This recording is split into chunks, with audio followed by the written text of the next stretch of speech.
প্রিয় দর্শক আসসালামু আলাইকুম। সবার একটা কমন প্রশ্নের উত্তর দিচ্ছি আজকে। আসলে অনেকেই আমার কাছে ফেসবুক মেসেঞ্জারে নক করেন, ভাই কোন ভিসায় জাপানে গেলে ভালো হবে? বা কোনো পোস্ট করলে তার নিচে কমেন্টস করেন, ভাই কোন ভিসায় জাপান আসলে ভালো হবে? তো সবার এই একই প্রশ্নের আসলে উত্তর বা সিদ্ধান্ত আমি উত্তর দিচ্ছি, বাট সিদ্ধান্ত নেওয়ার দায়িত্ব আপনার। সেক্ষেত্রে আমি আসলে কয়েকটা টপিক তুলে ধরছি। আপনার কাছে যেটা ভালো মনে হয় সেটা আপনি করবেন দয়া করে। তো আমি আসলে এই বিষয়ে আরকি বিভিন্ন জায়গা থেকে এখানে ঘাটাঘাটি করে যতটুকু জানলাম। আমি আসলে ৪ টা টপিক নিয়ে কথা বলব। তার মধ্যে ১ম টা হচ্ছে টিআইটিপি ভিসা, দ্বিতীয় হচ্ছে এসএসডব্লিউ ভিসা, এসএসডব্লিউ 1, এসএসডব্লিউ 2 ২ টা পার্ট আছে এর মধ্যে। তারপর হচ্ছে ইন্টারন্যাশনাল সার্ভিসেস ভিসা যেটা আরকি আমরা ওয়ার্ক ভিসা বলি আরকি। টিআইটিপির ফুল ফর্মটা আসলে টেকনিক্যাল ইন্টার্ন ট্রেনিং প্রোগ্রাম। এর মানে হচ্ছে আসলে বিশেষ একটা ট্রেনিং প্রোগ্রামের ভিসা। তার মানে হচ্ছে আমরা জাপানে যে আসবো, জাপানে একটা ট্রেনিং ভিসা যেখানে আমাদের বিদেশি কর্মী হিসেবে আমাদেরকে কাজের প্রশিক্ষণ দিবে। এরকম আরকি। তো এই ভিসার সাধারণত মেয়াদ হয় ৩ বছর অথবা কিছু, কিছু বিশেষ ক্ষেত্রে ৫ বছর। বেতন হয় সাধারণত ৳১,০০,০০০ তার মানে বাংলা টাকায় প্রায় ৮০,০০০ থেকে ৳১,৫০,০০০ পর্যন্ত বা ৳১,২০,০০০ মতো। যেহেতু বুঝতেই পারছেন যেহেতু ট্রেনিংয়ের জন্য তার মানে থাকা খাওয়ার জন্য যেইটুকু টাকার দরকার আপনার, সেইটুকুই আপনাকে এখানে দেওয়া হবে। এখানে অসুবিধাটা আগে বলি। অসুবিধা হচ্ছে যে আসলে আপনি এখানে পরিবার নিয়ে আসতে পারবেন না। আসলে আপনি এখানে পিআর পাবেন না এই ভিসায়। আপনি ভিসা আ চাইলে আপনি যে নির্দিষ্ট দেয়া আছে তার বেশি হয়তো বৃদ্ধি করতে পারবেন না।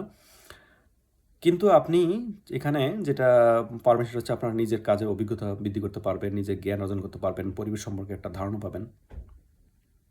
এরপরে হচ্ছে SSW 1 skilled specified skilled worker. অর্থাৎ আপনি নির্দিষ্ট একটা কাজে আপনি দক্ষ এরকম আসলে কী টাইপের কাজের জন্য এখানে আসলে আনা হয়? যেমন হচ্ছে ধরেন আপনার ফ্যাক্টরি বলেন, কেয়ার গিভার বলেন, বাচ্চা-কাচ্চা লালন-পালন করা বা দেখাশোনা করা বা যেকোনো ফ্যাক্টরিতে যে কোনো কাজ, রাবার ফ্যাক্টরি হোক, বিভিন্ন আ ওরা রামেন বা নুডলস পছন্দ করে এই ধরনের বিভিন্ন ফ্যাক্টরি হইতে পারে। অথবা আরও বিভিন্ন ধরনের কাজ আছে। আপনার কৃষিকাজ হইতে পারে, আপনাকে কনস্ট্রাকশন কাজ হতে পারে বা কিছু হচ্ছে বিল্ডিং ভাঙা, হ্যাঁ? এগুলার জোড়া লাগানো এই টাইপের কাজ হতে পারে। অনেক ধরনের কাজ আছে। এই স্কিল এসএসডব্লিউর ভিসার 1 যেটা, এটা সাধারণত মেয়াদ হয় ৫ বছর, নবায়নযোগ্য।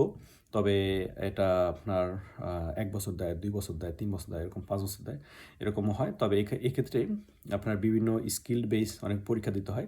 জাপানে এসেও এবং বিভিন্ন ভাষাগত পরীক্ষা দিতে হয় এবং জাপানে আসার জন্যও কিন্তু এটা পরীক্ষা দিতে হয়। মাঝখানে একটা কথা বলতে ভুলে গেছি কিন্তু টিআইটিপি ভিসার জন্য কিন্তু আপনার এসএসসি অথবা এইচএসসি ২ টা সার্টিফিকেট থাকলে হবে। যে কেউ হয়তোবা এখানে জাপানে এই ভিসার সর্বনিম্ন লেভেলের ভিসা এখানে যে কেউ আসতে পারবে। এসএসডব্লিউটা ভিসাটা হচ্ছে সরি আজকে একটু গলাটা একটু ভেঙে গেছে আরকি। দুঃখিত। আজকে ভিডিওটা অনেক লম্বা হবে। দয়া করে সবাই না টেনে দেখার অনুরোধ রইল। এসএসডব্লিউ অনেক ক্ষেত্রে আসলে বেতন প্রায় ৳১,৮০,০০০ থেকে প্রায় ৳২,৫০,০০০ অর্থাৎ বাংলা টাকা ধরতে গেলে যদি আমি বলি ৳১,৫০,০০০ থেকে ৳২,২০,০০০ পর্যন্ত এসএসডব্লিউ ওয়ানের ভিসা। এক্ষেত্রে আসলে সুবিধা হচ্ছে যে আপনার চাকরি পরিবর্তন করা যায় বা টিআইটিপি থেকে এসএসডব্লিউতে পরিবর্তন সম্ভব। তবে তার অনেকগুলা রিকোয়ারমেন্ট আছে সেগুলো যদি আপনি পূরণ করতে পারেন তাহলে এটা আপনি পরিবর্তন করতে পারবেন। কাজের স্বাধীনতা একটু বেশি, টিআইটিপি থেকে একটু আয় বেশি।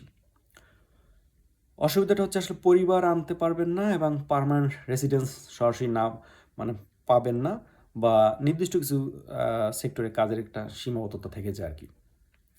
এরপর হচ্ছে এসএসডব্লিউ 2 এসএসডব্লিউ 1 থেকে এসএসডব্লিউ 2 তে কনভার্ট যদি করা যায় আরকি বিভিন্ন মারফতে উকিল আছে জানেন জাপানের উকিল বা আপনার কিছু রিকোয়ারমেন্ট আছে সেক্ষেত্রে।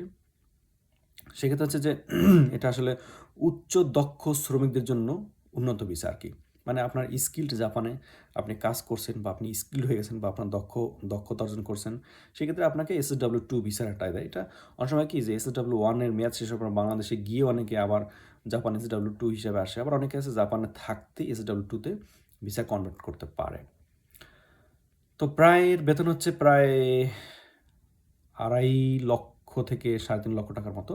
বেতন একটু বেশি আরকি। এটা হচ্ছে ইয়েন। যদি বাংলা টাকায় বলি তাহলে ৳২,০০,০০০ থেকে ৳২,৫০,০০০ মতো স্যালারি। এক্ষেত্রে অনেকটা সুবিধা আছে। সেটা হচ্ছে আপনি একজন ওয়ার্কার ভিসার সাথে অনেকটাই আ মিলানো যায় আরকি। সেক্ষেত্রে আপনি পরিবার আনতে পারবেন, বাচ্চা-কাচ্চা আনতে পারবেন বা কোম্পানি কাজ সহজে পরিবর্তন করতে পারেন। আপনি চাইলে পার্মানেন্ট ভিসার রেসিডেন্স কার্ডটাও পেয়ে যেতে পারেন।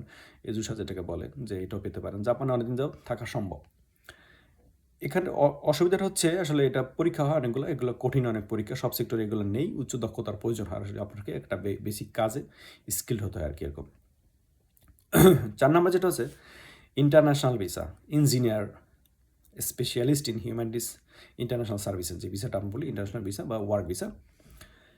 এই ভিসা আসলে জানেন যে অনার্স মাস্টার্স না থাকলে এই ভিসায় পরিবর্তন করা খুব টাফ, অথবা যারা স্টুডেন্ট ভিসা জাপানে আসে তারা হয়তো সেনমন বা ডিপ্লোমা থাকলে এই ভিসায় কনভার্ট করা যায়।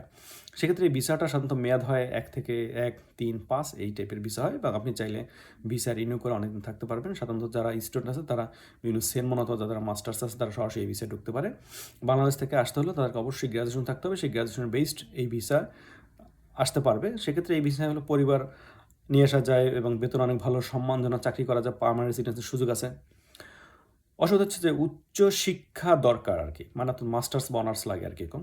জাপানিজ ভাষার লেভেলটা খুব ভালো থাকতে হয়। জাপানি ভাষার লেভেল প্রয়োজন। সরাসরি পাওয়া কঠিন। মাঝখানে একটা কথা বলতে ভুলে গেছি। এসএসডব্লিউ ভিসার জন্য কিন্তু আপনাকে অবশ্যই N4 লেভেল বা জেটিপি বেসিক লেভেলের কিন্তু আপনার এক্সপেরিয়েন্স থাকতে হবে অথবা জ্ঞান থাকতে হবে।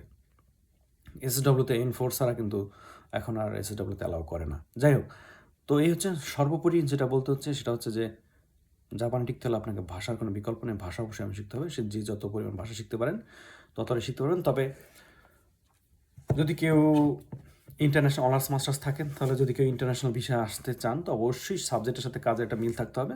ইন্টারন্যাশনাল ভিসায় আসলে অনেকগুলা কাজই করা যায়। বিভিন্ন ধরনের কাজ পরিবর্তন করা যায় সহজে। আপনার মন মতো হবে। অবশ্যই জাপানিজ লেভেলটা খুব ভালো থাকতে হবে। তাইলে আপনি সহজে কাজ পরিবর্তন করতে পারবেন। আর এই সবগুলো ঘটনা শোনার পরও সিদ্ধান্ত আপনার কাছে। তবে ইন্টারন্যাশনাল সার্ভিসের বিষয়টা আসলে অনেক সুযোগ সুবিধা থাকে। তো SSW 2 তেও তো থাকে, সেটা হচ্ছে অনেক ব্যাপার। তো ধন্যবাদ, আজকে এই পর্যন্ত। সিদ্ধান্ত আপনার। ভালো থাকবেন সবাই। আসসালামু আলাইকুম ওয়া রাহমাতুল্লাহ।